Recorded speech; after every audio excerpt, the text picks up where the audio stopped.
तो जला लिए, लेकिन उनका जो हृदय यानी हाथ था उसे नहीं मिटा पाए। क्यों? क्योंकि पहले तो वो भगवान का हृदय था, दूसरा उसमें लाखों लाखों गोपियों का प्रेम बसा था। और हमारा हिंदू धर्म में जो किया जाता है, क्या कहते हैं, अग्नि में जो भी शरीर का बचा हुआ हिस्सा रह जाता है उसे हम जल में प्रवाहित करते हैं।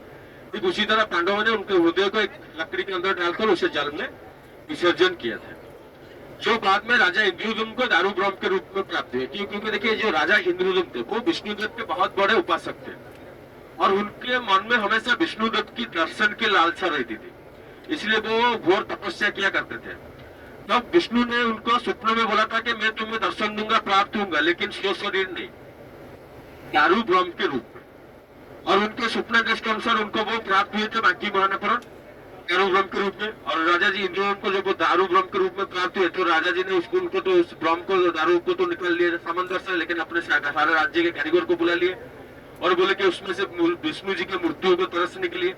लेकिन सारे कारीगर मिलकर इस लकड़ी में एक छेद भी नहीं बना पाए। तो मानो एक चमत्कार हुआ था, स्वयं विश्वकर्मा जी एक बूढ़े आदमी के रूप में आ गए और बोले कि महाराज, इस लकड़ी में से मैं मूर्तियों को तराश लूंगा, लेकिन एक शर्त था। वो शर्त था क्या ना, 21 दिन तक जिस कमरे में इस मूर्तियों का काम चलेगा उस कमरे को बाहर से ताला दिया जाएगा, ताकि ना कोई बाहर से अंदर जा सके ना कोई अंदर से बाहर आ सके।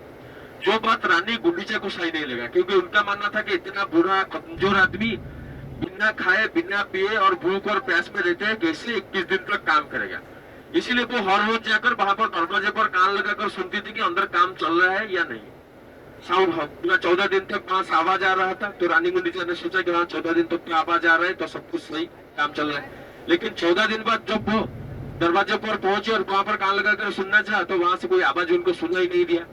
तब उन्होंने सोचा कि शायद भूख और प्यास की वजह से वो बुरा आदमी की मौत हो चुकी है, और यही सोचते हुए उन्होंने वो दरवाजे को खोल दिया। जब दरवाजा खुला तो देखा कि वो बुरा आदमी गायब और जो मूर्तियां थी वो आधा अधूरा। अभी हम जिस स्थिति में उनको पूजा करते हैं, अभी जरा देखिए जगन्नाथ मंदिर में कितने लोग जाकर जगन्नाथ जी का दर्शन करके आ चुके हैं मंदिर में। पूरा गाड़ी का लोग नहीं गए, आधे लोग गए। देखिए वहां पर आपको कितने मूर्तियों का दर्शन मिले। सबसे ज्यादा बोलते हैं 3, कोई बोलते हैं 2, देखिए वो 4 है, इसीलिए उन्हें बोला जाता है चतुर्था मूर्ति। जगन्नाथ, बलभद्र, सुभद्रा और उनके साथ विराजमान रहते हैं सुदर्शन। रथ यात्रा के समय सभी लोगों ने देखा होगा, जो पहले पहंडी विजयों के रथ में सवार होते हैं वो होते हैं सुदर्शन जी। उनके बाद आते हैं बलभद्र, बीच में आते हैं सुभद्रा और लास्ट में आते हैं जगन्नाथ जी। और देखिए इस तरह जगन्नाथ मंदिर में पुरी के बहुत सारे चमत्कार भी देखने को मिलता है। जिस तरह आप सभी को पता है, यहाँ का झंडा हमेशा हवा के विपरीत दिख में ले रहता है, और यहाँ पर जो प्रसाद बनाया जाता है जिसको हम बोलते हैं महाप्रसाद, उसको जो बनाया जाता है उसको बनाने का तरीका भी अलग है। जरा सोचिए, घर में एक चूल्हे के ऊपर एक करके 7 से 9 मटके रख लेंगे और उसमें हम खाना बनाने की कोशिश करेंगे, क्या बना पाएंगे? अभी नहीं बना पाएंगे। लेकिन यहाँ पर ऐसा ही होता है, हर रोज मिट्टी के चूल्हे के ऊपर, लकड़ी के चूल्हे के ऊपर एक करके 7 से 9 नए मिट्टी के बर्तन। ध्यान दीजिए, जगन्नाथ मंदिर में सिर्फ मिट्टी के बर्तन ही यूज होते हैं, वो भी रोज नए वाले। पुराने वाले मिट्टी के बर्तन यहाँ पर यूज नहीं होगा, या कोई भी धातु का चीज भी वहां पर यूज नहीं होता। जो भी होता है वो होता है मिट्टी के बर्तन पे।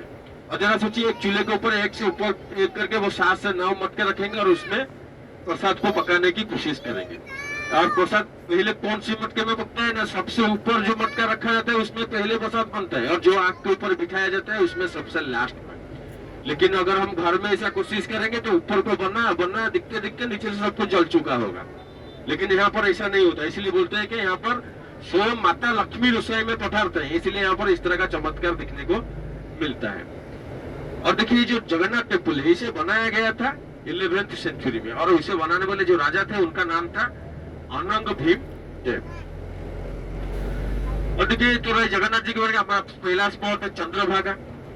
ये जो चंद्रभागा का कहानी, पौराणिक कहानी क्या होता है कि देखिए, श्री कृष्ण और जाम्बवती के जो बेटे थे सांप, देखने के लिए बहुत ही सुंदर और शक्तिशाली थे, इसीलिए उनका मन हमेशा गर्व और अहंकार से भरा रहता था।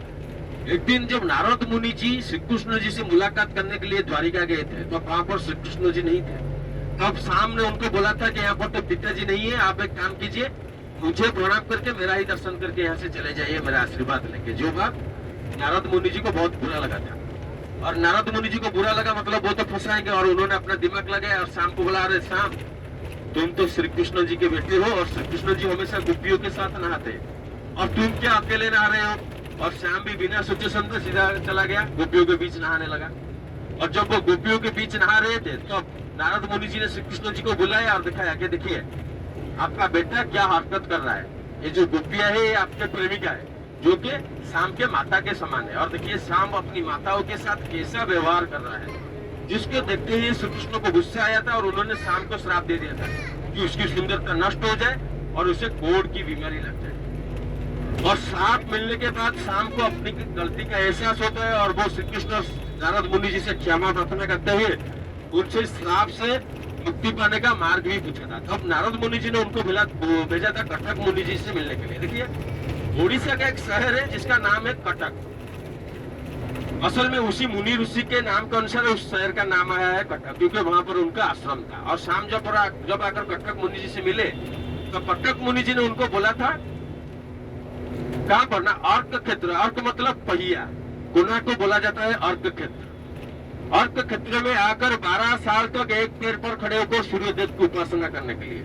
और सामने भी बिल्कुल वैसा ही किया था। देखिए चंद्रभागा में पहले एक नदी था जिसका नाम था चंद्रावती नदी। अभी वो नदी नहीं है, क्योंकि सभी लोगों को पता है जो सूर्य मंदिर है उसे बनाया गया था नदी के मुहाने के ऊपर। लेकिन अभी वहां पर एक सूखा मैदान है, एक तालाब है जिसमें भी अभी पानी नहीं होगा।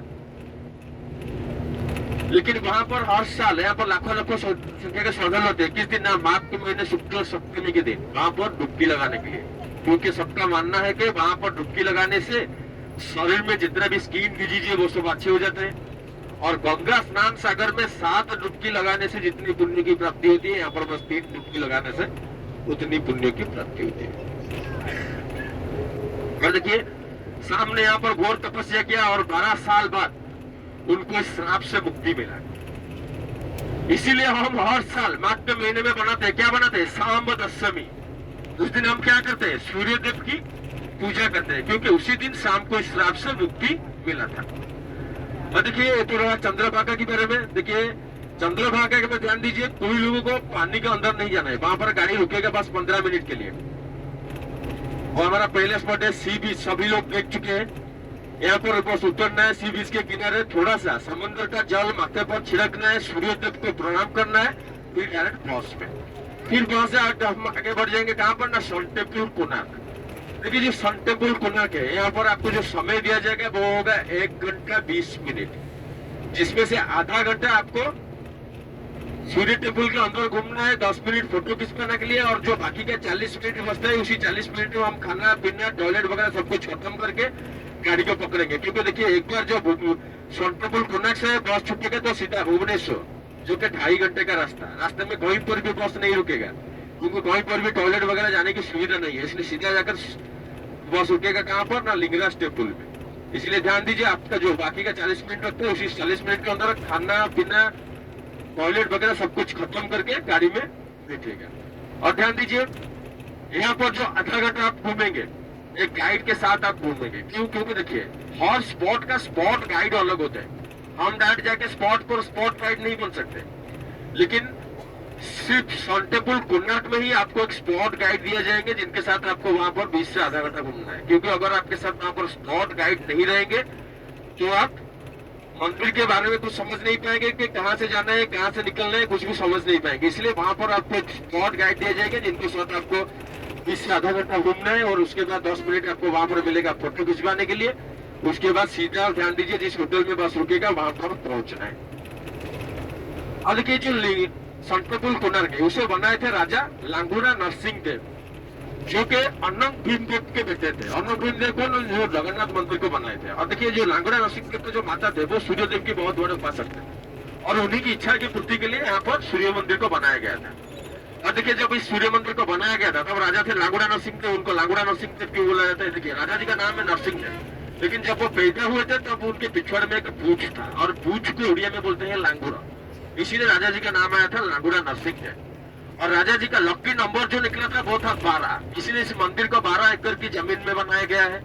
12 साल का समय दिया गया था बनाने के लिए, और 1200 कारीगर नियुक्त किए गए थे बनाने के लिए। जो 1200 कारीगर उसमें नियुक्त किए गए थे, उनमें जो मुख्य कारीगर थे वो थे विष्णु महाराणा। विष्णु महाराणा इस मंदिर को बनाने के लिए जब अपने साथियों को लेकर घर से निकले थे तो वो उनके घर में 1 से 1.5 महीने का बेटा था, जिसका नाम था धर्मपद। विष्णु महाराज ने इस मंदिर को बनाने के लिए घर से निकले तो मंदिर का काम चलता रहा, पूरा काम पूरा अच्छी तरह से चलता रहा, लेकिन 1200 खत्म होने को 3 दिन बाकी, मंदिर का सारा काम खत्म, लेकिन उसका जो मुंडी है उसको नहीं बिठा पा रहे।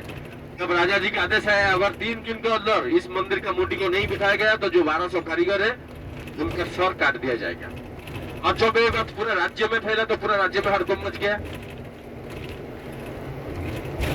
तब धर्मपद यानी विष्णु महाराज का जो बेटा था धर्मपद, घर में 12 साल का हो चुका था, और जब उसको ये समाचार मिला तो उसने अपनी माता से जिद करने लगा कि आज तक मैंने बचपन से पिताजी को नहीं देखा हूँ, पहले मैं पिताजी से मुलाकात करूंगा।